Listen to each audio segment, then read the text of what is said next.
नमस्कार, मैं विनय वर्मा और आप मुझे कुंडली रहस्य चैनल पर देख रहे हैं। आज की इस वीडियो में मैं बात करने वाला हूँ मृत वत्सा योग के बारे में। सबसे पहले आप ये जानिए मृत वत्सा योग क्या होता है।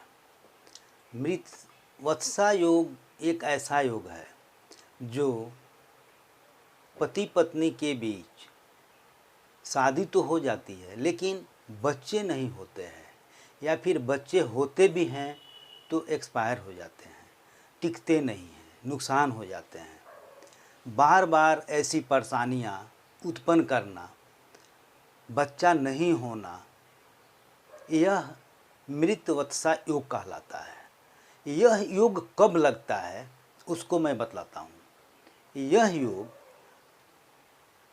यदि पांचवें भाव को पुत्र भाव भी बोला जाता है, तो 1 2 3 4 5 पांचवें भाव में अगर राहु बैठा हो, पांचवें भाव में यानी पांचवें घर में राहु बैठा हो और पांचवें घर का स्वामी यानी पंचमेश अगर छठे भाव में, आठवें भाव में और 12वें भाव में बैठा हो, अर्थात इस चक्र में पांचवें भाव में 11 लिखा है, जिसका मतलब होता है कुंभ राशि। कुंभ राशि का स्वामी शनि होता है, यानी पंचमेश यानी कुंभ राशि का स्वामी शनि अगर छठे भाव में बैठा हो, आठवें भाव में बैठा हो और 12वें भाव में बैठा हो तो मृत वत्सा योग लगता है। ऐसे जातक को बच्चे नहीं होते हैं, अगर संयोग से रहे भी तो नुकसान हो जाते हैं, यानी किसी तरह से बच्चे नहीं होते हैं। दूसरा बात, यदि लग्न से, ये लग्न है, कुंडली का प्रथम भाव को ही लग्न बोलते हैं, तो यह लग्न है, लग्न से छठा या आठवां यदि लग्न का स्वामी लग्नेश, जैसे 7 तुला लग्न का ये कुंडली है, चक्र है, तो तुला राशि का, तुला लग्न का स्वामी शुक्र होता है, तो शुक्र अगर छठे भाव में और 8वें भाव में हो तथा पांचवें घर का स्वामी पाप ग्रह से युक्त हो, यानी पांचवें घर का स्वामी पंचमेश यानी शनि पाप ग्रहों से युक्त हो तो भी मृत वत्सा योग लगता है, तो भी जातक को बच्चा नहीं होता है। आगे बढ़ते हैं। यदि पाप ग्रह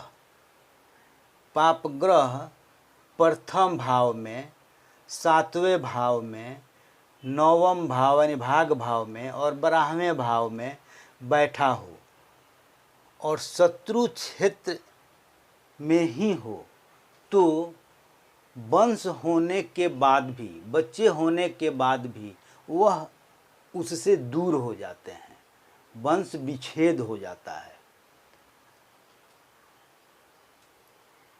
आगे बढ़ते हैं। यदि लग्नेश, लग्न का स्वामी, जैसे तुला लग्न है तो इसका स्वामी शुक्र पंचम भाव में और पंचम भाव का स्वामी लग्न में बैठा हो, ध्यान दीजिए, अगर लग्नेश, जैसे लग्न तुला है तो तुला का स्वामी शुक्र अगर पंचम भाव में बैठा है और पंचम भाव का स्वामी यानी पंचमेश, जैसे इसमें कुंभ राशि है तो इसका स्वामी शनि हो गया, शनि बैठा हो लग्न में और शुक्र बैठा हो पंचम भाव में, अर्थात लग्नेश पंचम भाव में और पंचमेश लग्न में हो तो जातक को दत्तक पुत्र का योग बनता है, अर्थात वैसे जातक को बच्चा नहीं होता है, वह गोद लेते हैं, दूसरे के बच्चा को वो गोद लेते हैं,